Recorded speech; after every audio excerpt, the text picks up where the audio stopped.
Main pedang-pedangan mereka. Satu kalah masuk ke kelas saya. Oh gitu. Ciat. Nggak mau jadi guru mah. Pendidikan ekonomi, kampusnya guru. Tuh kampusnya.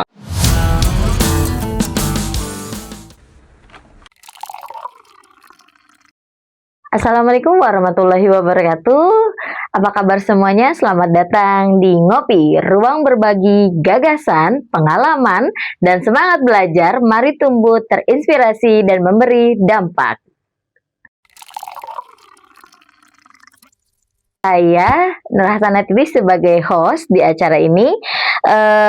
Pada acara ini kami kedatangan bintang tamu hari ini, yaitu Saya Syahabudin. Iya, beliau adalah guru di SMK 42 Jakarta yang sangat terkenal humble, ramah, dan baik hati yang membantu rekan-rekannya dalam bidang IT.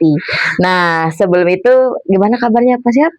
Alhamdulillah baik. Bapak boleh sedikit cerita nih Pak, pengalaman Bapak menjadi guru, awal mulanya bagaimana? Biasa aja. Biasanya gimana Pak? Bapak jadi guru awalnya gimana? Apa sudah dari kecil punya cita-cita jadi guru gitu? Nggak juga sih ya. Jadi Bapak awalnya cita-cita jadi apa Pak? Pengennya sih kerja di bank. Wih, kerja di bank ya Pak? Cuma nyasar. Menyasar. Iya. Saya juga suka nanya sama murid-murid, kalian mau jadi guru nggak? Enggak tuh. Sama kayak saya dulu waktu sekolah juga saya nggak pengen jadi guru. Jadi kuliah saya itu salah jurusan. Saya kira itu waktu daftar, saya itu masuk di Fakultas Ekonomi ya. Tapi kok saya baca di buku panduan, Mah, kok ini Ekonomi? Mas saya kan tamatan 2 SD. Apa tuh Pak? Ya, kelas 2 SD langsung berhenti. Oh gitu kelas 2 Pegang SD. Ibu segini rangkas gitu loh. Nah, lu ngapain? Dagang es, dagang daun, keliling-keliling aja. Jadi seperti itu. Bapak saya tamatan 6 SD. Punya ijazah kalau bapak. Kalau ibu nggak ada. Nggak punya, oke. Jadi saya tanya sama ibu saya, Mah nih Ekonomi itu apa? Fakultas kali. Ya udah saya yain aja. Oh Fakultas Ekonomi. Berarti saya masuk di Fakultas Ekonomi. Nanti gelar saya SE gitu. Ya, akhirnya ya udahlah kita daftar gitu. Ternyata setelah lulus saya berangkat langsung ke Solo, saya kuliah di UNS ya Solo. Nah waktu kuliah itu pas di sana saya ke kampus ekonomi, ternyata salah. Jadi? Lah ini PE Pak, pendidikan ekonomi. Ini FE. Kalau F itu fakultas, kalau Bapak itu P ekonomi, pendidikan ekonomi, kampusnya guru. Tuh kampusnya. Oh. Saya ngadu ke mama saya, Mah ternyata kayak jadi guru Mah. Nah itu juga sebenarnya sesuai ya. Ini percaya nggak percaya sih. Saya juga dibilangin sama ibu saya waktu kelas 3 itu, nanti kalau ibu saya makan kalau ngomong asal aja ya. Lu pernah diramal lulus bakal jadi guru. Nggak mau jadi guru Mak.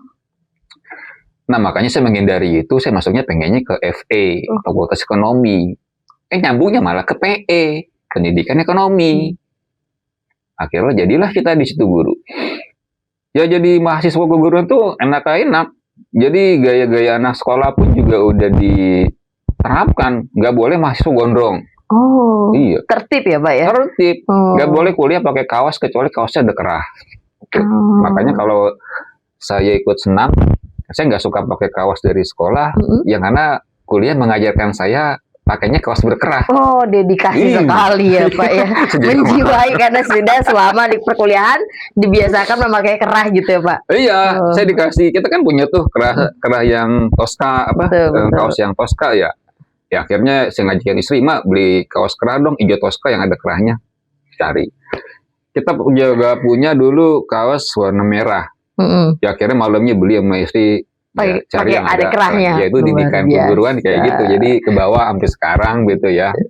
Ternyata diterapkan ya Pak. Diterapkan. Nah, jadi balik lagi sebenarnya nggak ada sih pengen niat jadi guru.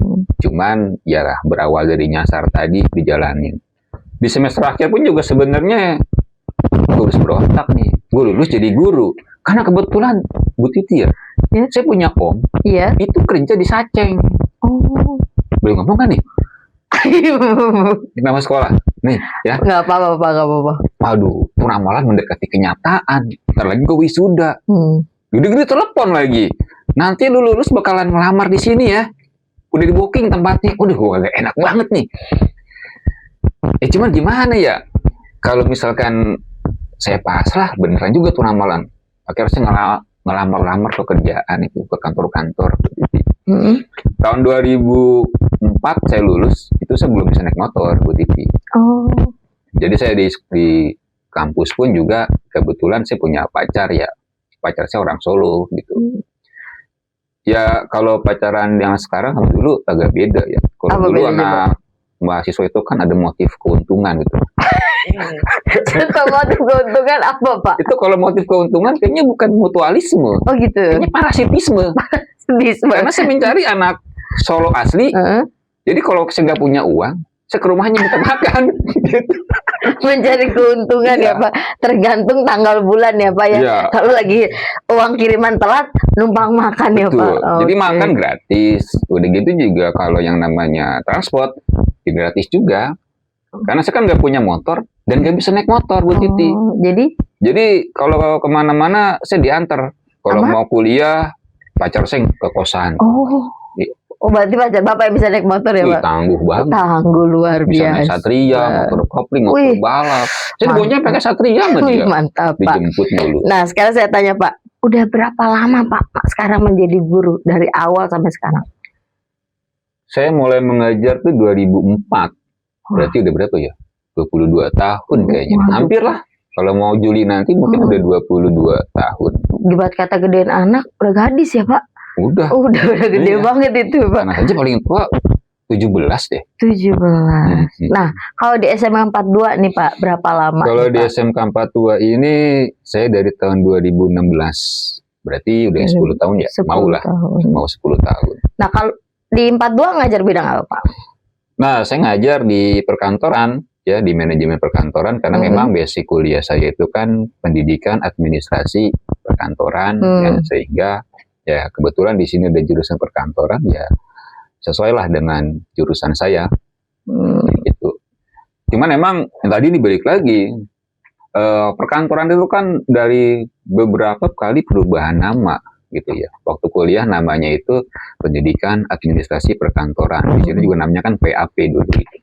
Nah, kemudian saya pikir mau bakal kerja di kantor, ternyata saya ngelamar kagak ada yang manggil. Nggak ada Pak yang terima. Saya ngelamar ke perusahaan-perusahaan kagak ada yang manggil. Yang manggil itu ya justru kebanyakan sekolah-sekolah. Jadi saya sampai ngajar mungkin sampai 3 sekolah, 4 sekolah. Makanya saya pikir nih kayaknya ramalannya tepat banget emang tuh. Sesuai ya Pak, omongan orang tua Pak. Susah seharinya gitu. Setelah nih Bapak udah menjadi guru nih, dan sudah merasa bahwa masuk ke guruan ini udah terpaksa karena kepepet dan langsung udah terjun ke dalam dunia pendidikan. Motivasi Bapak untuk tetap bertahan menjadi guru apa? Karena awalnya terpaksa ya Pak. Dibilang motivasi sih satu, karena nggak ada yang manggil perusahaan. Daripada pengangguran ya Pak. Pasti nganggur. Iya benar-benar. Tapi ada pepatah Jawa yang bilang begini nih.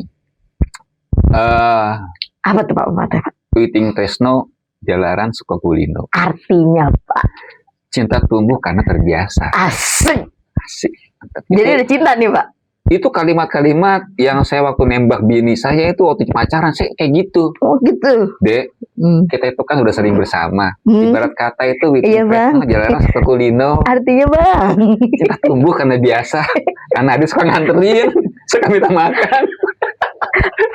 Jangan. Kalau diantar Kang ojek susah dong, repot. Nah, jadi yang motivasi yang kedua adalah ya karena kita sering berinteraksi sama murid, ya murid-murid itu kalau di mata saya itu lucu-lucu gitu ya, kelakuannya, tingkah polanya. Pernah nih saya mengajar di SMP, saya lagi ngajar, tahu dari kelas lain tuh ada yang masuk ke kelas saya, pakai sapu Bu Titi. Ngapain Pak? Main pedang-pedangan mereka. Satu kalah masuk ke kelas saya. Gitu. Ciat. Saya kan bingung. Ini bocil-bocil apa gitu kelakuannya.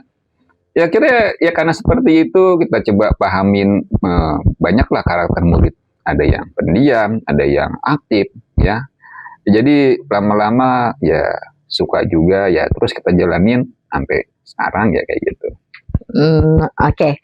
Sekarang yang saya mau tanyakan nih Pak, Bapak udah menceritakan dari awal mula jadi terjun ke dunia guru, terus motivasi Bapak jadi guru. Nah, saya mau tanya sama Bapak pengalaman hidup Bapak yang berkesan yang bisa diberikan maknanya untuk para pendengar kita kali ini. Pengalaman ya. Ya, makna hidup nih Pak. Pesan-pesan juga buat penonton yang untuk mendengar podcast kita hari ini.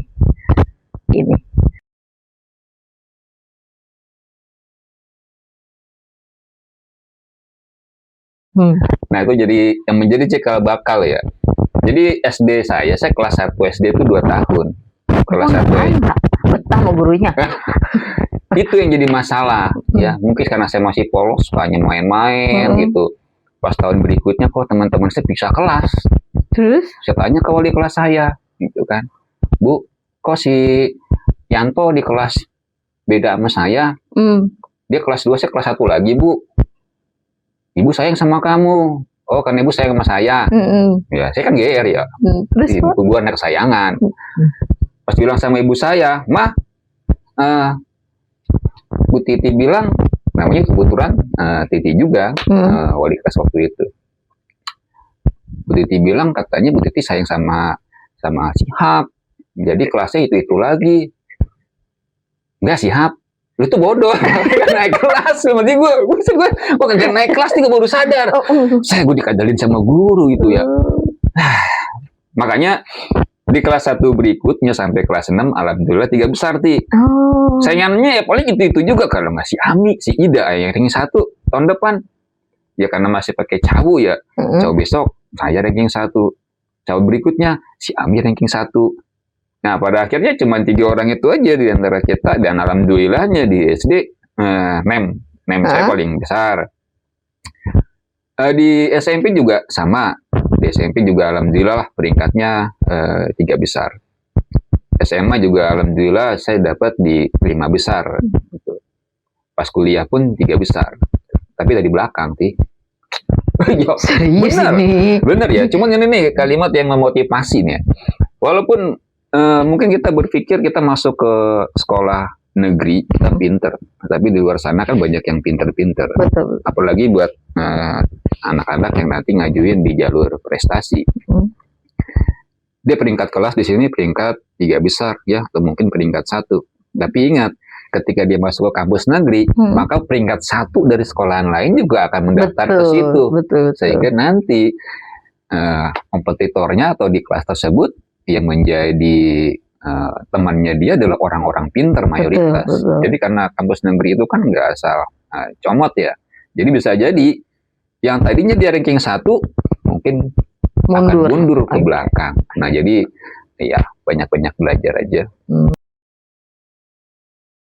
Jadi bisa tarik kesimpulan bahwa kita ranking 1 saat ini, tapi nanti di dunia luar, di dunia kampus belum tentu kita ranking 1 karena banyak pesaing-pesaing lainnya. Nah, tapi ada tambahan. Begini ya, walaupun kita peringkat dari belakang, cuman ada pepatah yang bilang begini ya, pisau tumpul, kalau diasah-asah terus lama-lama menjadi tajam. Betul. Nah, kalau kita ngerasa nggak pinter, kita rajin belajar, lama-lama juga bisa. Nah, alhamdulillahnya, walaupun saya itu mengakui lah ternyata orang-orang di Solo ya, orang-orang di daerah itu pinter-pinter. Mungkin karena hiburannya kurang kali dulu ya. Oh, jadi fokusnya belajar aja. Jakarta kan banyak mall, Tangerang juga banyak mall. Kalau di sana itu, ya, saya waktu kultur shock saya ya, kalau di daerah itu rupanya kalau udah jam 4 apa jam 5 angkot tuh susah. Jadi orang lebih sering di rumah aja. Kalau di Jakarta, Tangerang itu kan baru keluar Pak. Baru keluar malahan, malam. Kalau di sana susah. Nah jadi mereka tuh pada rajin belajar. Nah itu yang membuat kita mungkin agak ketinggalan. Tapi imbasnya anak kita yang membuat orang itu susah kan bukan cuma IQ ya. Betul. Tapi ada E-nya, emosionalnya. Jadi kalau saya nungguin dosen itu paling tahan lama ya. Kadang-kadang gelesoran, duduk lesehan, lama capek lesehan, berbahan lah di kampus. Tanpa dosa aja. Ditungguin aja Pak ya. Tungguin aja dosen, karena yang pinter gurunya atau dosennya ada nggak? Belum ada. Udah gue pulang lah. pulang tuh teman-teman. Tapi kita kan nanteng aja nungguin. Ternyata tuh dosen datang. Ih, kebetulan tuh. Bu, tanda tangan Bu. Oh. Pernah juga ya, saya ke rumah salah satu dosen itu, kalau nggak salah sampai ke kaki gunung. Bapak mau ngapain? Skripsi atau mau nyari dedemit sampai ke gunung, Pak? Ngepet. Oh, gitu. Iya. Jauh banget ini, Pak. Saya lagi pesugihan gitu. Nggak, gini ya, kebetulan kan kalau kita jadi mahasiswa, dosen tuh ada kalanya agendanya banyak, susah ditemuin. Sedangkan kita juga nggak pengen lah lama-lama, ada adik kita yang juga pengen kuliah. Betul. Makanya ketika ada kabar, dosen kebetulan lagi di rumahnya tuh, di mana? Rumahnya di kaki Gunung Lawu sono. Waduh, mau kagak mau tuh. Kita harus buru-buru ngejar. Saya berangkat dari rumah itu sekitar jam berapa ya? Jam 7 atau jam berapa? Kita pantengin terus naik motor di antara teman-teman. Akhirnya sampai. Nah, skripsi bisa ditandatanganin biar selesai. Nah, perjuangan itulah yang membuat alhamdulillah 3,5 tahun selesai. Luar biasa, Bapak. Jadi nggak perlu kita itu, ya kalau kita mau sabar lama, mungkin IPK bisa nambah, naik. Cuman jika waktu itu ya IPK 3,12 lah, saya pikir cukup lah. Yang penting udah sampai 3, gantian. Karena yang mau ngantri kuliah banyak, ada atau ada 4 lagi. Banyak lama-lama bang, antrian banyak bang. Antriannya banyak ya? Banyak. Makanya kita, udahlah, kita cukupan aja 3,5 tahun. Karena itu semester pendek terus, IPK juga udah ya cukup lah. Kita baliklah ke Tangerang, kerja, ngajar sampai sekarang. Jadi kayak gitu. Oke, dari pengalaman Bapak menjadi guru, saya mau tanyakan, ada hal lain nggak yang Bapak lakukan selain jadi guru? Atau Bapak punya bisnis, atau punya pekerjaan lain yang bisa menghasilkan cuan buat Bapak? Pulang sampai rumah, ya paling nggak jam 4, mungkin Bu Titi jam 5-an kali baru sampai ya. Betul, betul. Kan Jauh, Pak. Timur, ya. Kalau saya mungkin cuma 1 jam, dari sini jam 3, sampai rumah jam 4. Ya jam 4 ya istirahat lah, leyeh-leyeh gitu. Kemudian mandi, kemudian juga kita makan malam sama keluarga. Nah biasanya saya buka laptop lagi tuh. Habis isya saya buka laptop. Ngapain, Pak? Iseng aja gabut. Oh, gabut. Iya. Cuman gabutnya itu ya menyalurkan hobi aja. Ada kalanya mungkin ada hal-hal baru. Ceritanya dulu gini Bu Titi ya, sebelum ada AI ini. Sebelum ada AI, saya kayaknya tertarik banget sama green screen. Jadi kalau di rumah saya beli tuh kertas manila ya, warna hijau.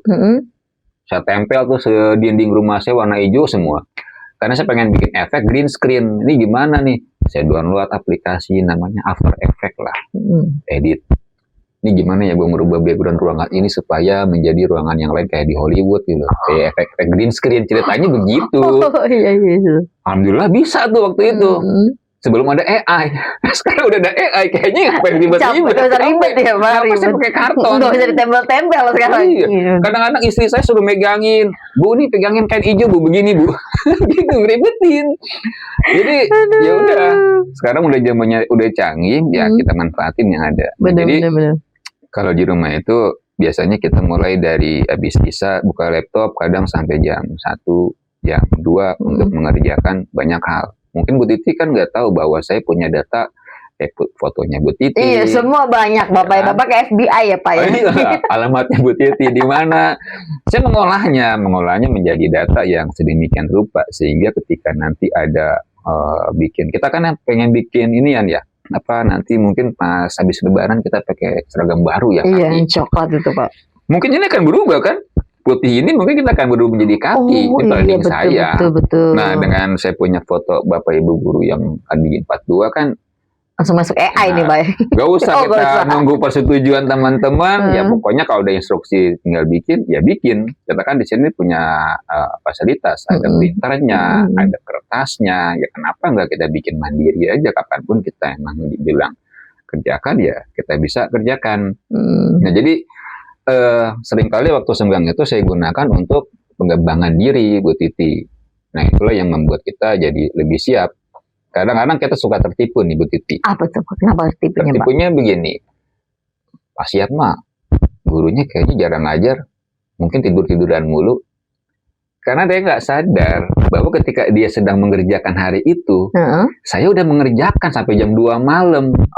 Jadi apa yang orang lain lihat itu sajanya itu santai-santai di sekolah, kok nggak ada aktivitas main laptop, nggak ada aktivitas kerjain apa-apa. Karena di waktu orang tidur, saya malah kerja. Kemudian ketika orang lain itu dia bekerja, seakan-akan dia melihatnya nggak kerja. Nah itulah salahnya orang ketika melihat, memandang itu dari apa yang dia lihat sepintas, tapi nggak tahu backgroundnya. Karena saya pernah punya pengalaman nih, waktu saya ngajar Bu Titi, ada murid saya itu tidur mulu di kelas, gede banget. Terus Pak? Omel-omelin ya. Namanya siapa ya? Kayak namanya itu orang Betawi banget sih namanya. Pokoknya namanya Betawi banget gitu lah. Saya tegur, saya omelin. Ternyata belakangan saya ketahuin kalau malam dia kerja. Oh gitu. Iya, dia anak yatim. Dia anak yatim. Kalau malam itu dagang di pasar. Oh dah. Dia dagang di pasar Cengkareng kalau nggak salah ya. Dagang daun singkong. Karena kebetulan waktu teman saya yang jadi wali kelasnya itu pembagian rapot, lu beli daun di mana? Kagak. Dikasih sama emaknya dia tuh. Oh gitu. Emang emaknya jualan apa? Emaknya kan jual daun singkong. Nah, tuh kalau malam dia ngantuk, nah dia tuh dagang. Jadi kalau pagi di sekolah dia ngantuk. Waduh, pujolin banget sama anak yatim dalam hati. Iya, lupa kasihan. Ternyata kita nggak bisa mengatakan nih anak tidur mulu kerjaan di kelas, kita harus bisa menelusuri kenapa sih penyebabnya dia tidur. Oh ternyata ketika teman-teman seumurannya di sekolah kita anggap berprestasi, rajin, pintar, ya kita nggak melihat dia yang berjuang sampai malam buat keluarganya di usia masih remaja, dia udah bekerja untuk menghidupi keluarganya. Sementara teman-teman yang kita anggap bagus, ya mereka lah belajar dengan tenang karena keluarganya mensupport. Iya, karena tanpa memikirkan bagaimana dia menghasilkan uang untuk besoknya. Nah, jadi jangan kita memandang orang itu sebelah mata dari satu sisi, kesannya buruk aja, nggak tahu di belakangnya seperti apa. Oke, kan tadi Bapak bilang Bapak bekerja di saat orang lain tidur. Nah, bagaimana cara manajemen waktu Bapak tidur nih? Karena kan orang lagi tidur, Bapak kerja. Padahal besok paginya kita kerjanya sama, jamnya sama. Itu bagaimana ngaturnya? Semalam itu saya tidur jam 1:30. Pokoknya biasanya saya menetapkan batasan yang di batasan saya ya. Karena yang saya pahami dari sisi kesehatan sebenarnya jam 10-11 tuh ya orang dewasa baiknya udah tidur. Betul. Terkait masalah kesehatan nantinya. Cuman kalau saya ya belum ngantuk. Yang ngantuknya itu mungkin jam 2, jam 3, tapi saya paksakan pokoknya jam 2-an mentok harus tidur aja. Nah, jadi seperti itu. Nah, jadi karena ada batasan waktu ya saya tidurnya pokoknya jam 2 mentok itu udah harus tidur. Nah, apa yang saya kerjakan ya banyak hal. Entah itu kita mengerjakan sesuatu, entah itu kita lihat perkembangan politik, berita yang sekarang ya. Contoh nih, ini kan lagi rame nih berita Iran. Ya, betul. Amerika sama Israel. Ya kita kan juga harus menyikapi. Apa yang Bapak lakukan? Dampaknya saya bilang sama istri saya, Bu, ini Selat Hormuz ditutup. Ya bini saya mah katanya dapur mulu. Kadang nyambung kagak nyambung. Hormuz di mana ya? Itu di Iran, Bu. Ini jangan lebar kalau nyeritain ke bini itu. Ini nanti dampaknya nih kalau misalkan begini, nanti arus minyak masuk ke Indonesia susah, Bu. Nah, nanti kalau susah begini, apalagi kan ada pejabat kita yang bilang stoknya berapa hari. Terbatas. Kan? Terbatas. Nah, makanya ya ibu aturlah masalah nanti ekonominya kita. Nah, jadi baik dari sisi untuk pengembangan diri ya, kita bekerja mengerjakan sesuatu itu buat saya buat pengembangan diri aja. Nah, tapi juga untuk hal yang lainnya ya kita juga nggak luput dari nyimak berita lah. Jangan sampai ada berita apa kita nggak tahu, Bu Titi. Betul.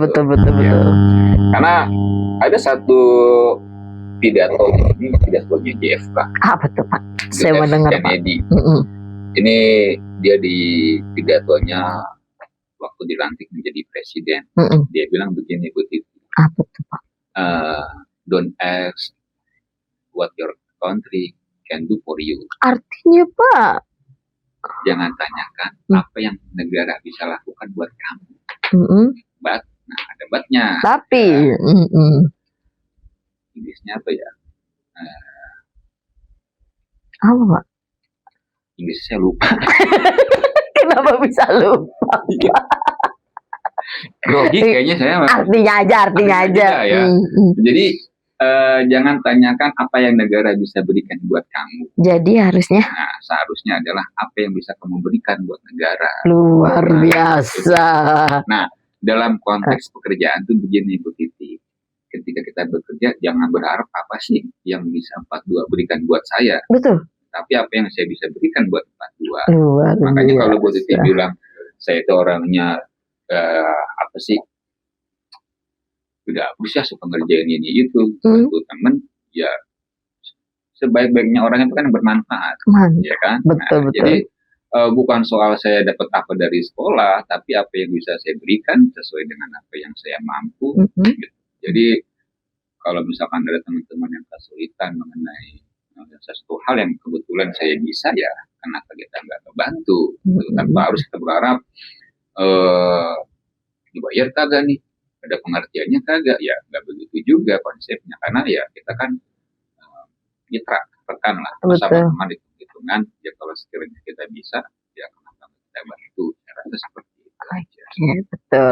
Wah, menarik sekali nih obrolan kita di podcast kali ini. Karena kita udah mencapai ujung acara, saya mau tanya Pak, pesan Bapak untuk siswa Bapak di SMK 42 Jakarta bagi yang sudah lulus dan bagi yang belum lulus masih proses belajar di SMK 42 Jakarta. Silakan Pak. Pesan ya, pesannya sih begini ya, di SMK 42 itu ada 4 jurusan. Betul. Ada akuntansi, ada manajemen perkantoran, ada pemasaran ya atau bisnis retail, kemudian juga ada SPR, kita sering bilang broadcast lah.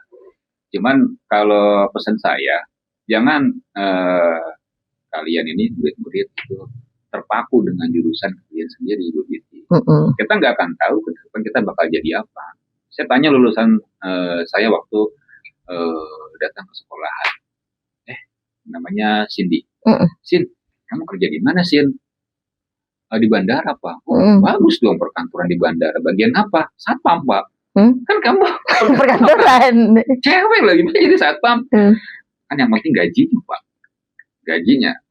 Kemarin ada murid saya tanya, kamu kerja di mana deh?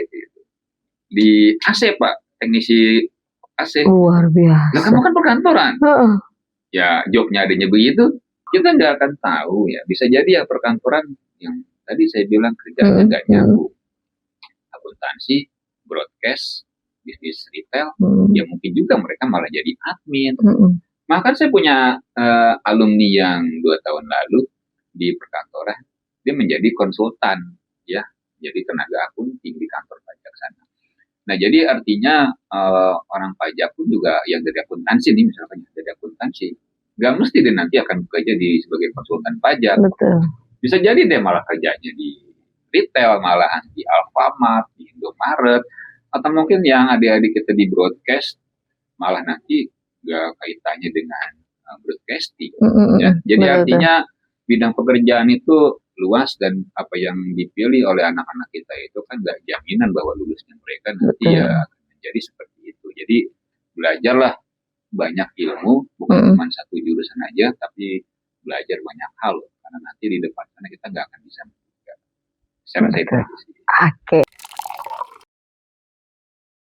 Dapat kita simpulkan bahwa kita tidak boleh berpaku dalam satu titik, apapun jurusannya yang kalian pilih, yang penting bisa bermanfaat untuk orang banyak. Terima kasih Bapak, semoga Bapak bisa lebih sukses ke depannya, terus tetap menjadi orang yang humble dan baik hati dan serta membantu orang lain ya Pak. Ya, jangan pernah lewatkan ngopi, ngobrol bareng bersama guru-guru inspirasi di SMK 42 Jakarta. Ngopi, ngobrol penuh inspirasi.